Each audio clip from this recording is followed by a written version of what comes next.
Worker Day to one and all. I am excited and proud to be one of the many who have come together in solidarity in the true spirit of May Day to stand up and fight back against all forms of injustice and oppression against the people, the workers, the immigrants, the unemployed, and the students.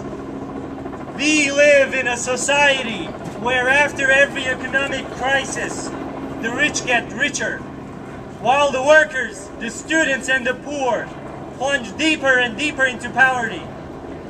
Millions are thrown out of their homes by the banks. College students are forced out of school due to insane tuition rates and hikes.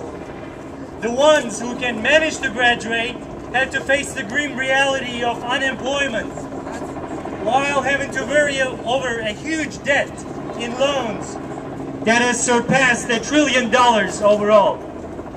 Millions are unemployed or underemployed. Thousands of hardworking immigrant workers have been deported. Our public transit, public libraries, public education, healthcare, social services are being slashed and cut due to this so-called crisis. Yet, at the same time, the CEOs continue to collect fatter and fatter paychecks and bonuses. The same banks that throw people out on the street are bailed out by the billions of dollars of public money, money paid by our taxes. All workers, including undocumented ones, paid billions of dollars in taxes last year. Corporations like GE, UPMC, Verizon paid none. The same Verizon that was pushing cutthroat demands on its workers during contract negotiations had $100 billion in revenue, $6 billion in record profits, and paid its top 5 company executives over $258 million over the past 4 years. The U.S. war machine continues to spend nearly $1 trillion every year on waging imperialist wars. These wars cause the death of millions of people around the world, as well as thousands of U.S. service members.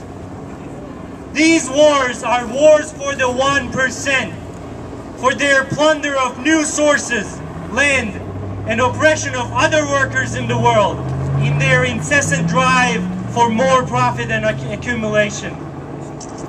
The wars abroad against other peoples of the world, and the war at home against the workers and the students and the unemployed are the two sides of the same coin, sisters and brothers. A coin that makes the 1% richer and richer at the expense of our blood and our sweat. The imperialist wars abroad are waged by bombs and tanks and planes and drones. The war at home is waged by austerity measures, budget cuts on everything, public attacks on our rights to unionize and organize, mass incarceration, racist police brutality, and mass deportations. We, the 99%, will not continue to provide our sweat and blood for the 1% so that they can get richer and richer on our toil and suffering. Yeah. If anybody should be detained, deported, or incarcerated, it is the CEOs, the bankers that caused this crisis. The recent racist murder of Trayvon Martin was a clear reminder to everyone that we are nowhere near a post-racial society as the ruling class will want us to believe.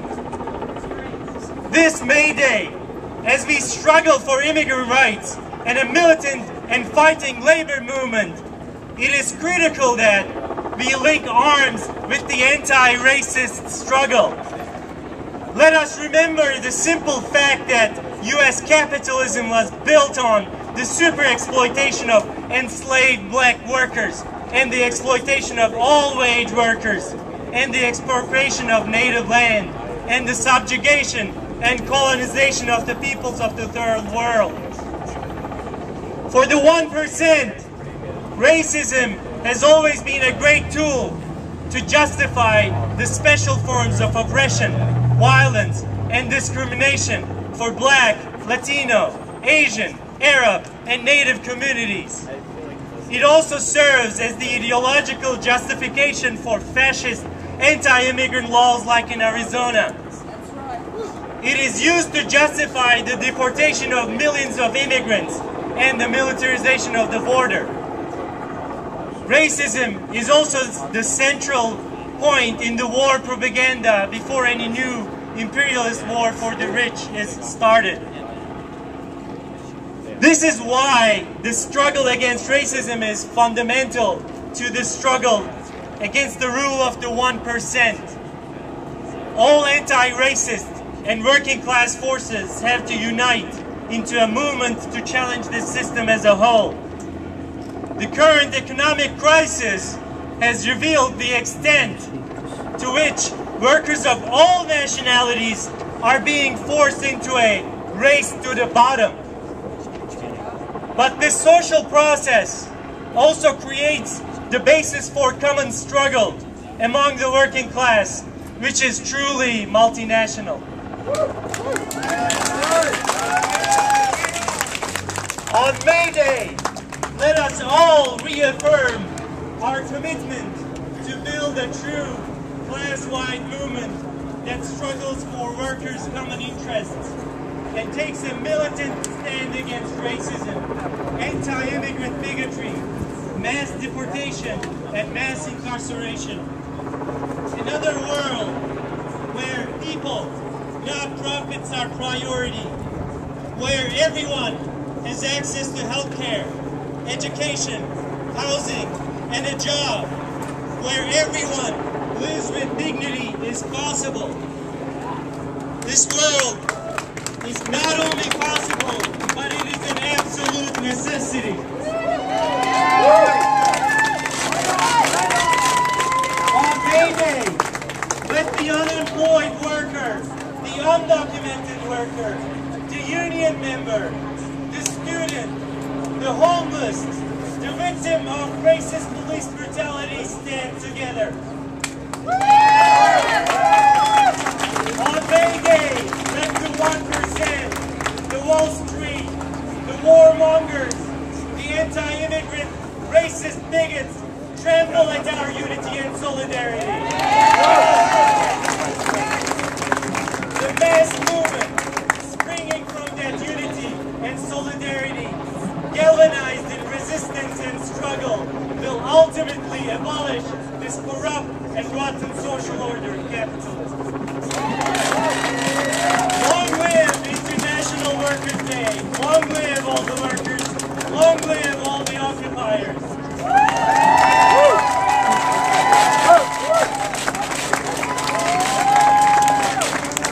I have an announcement to make. We are arranging a trip in protest of the NATO G8 gathering in Chicago. We will be taking vans. To be able to get on these vans, please, you can visit www.pittsburghandthewar.org. We will be leaving www.pittsburghandthewar.org.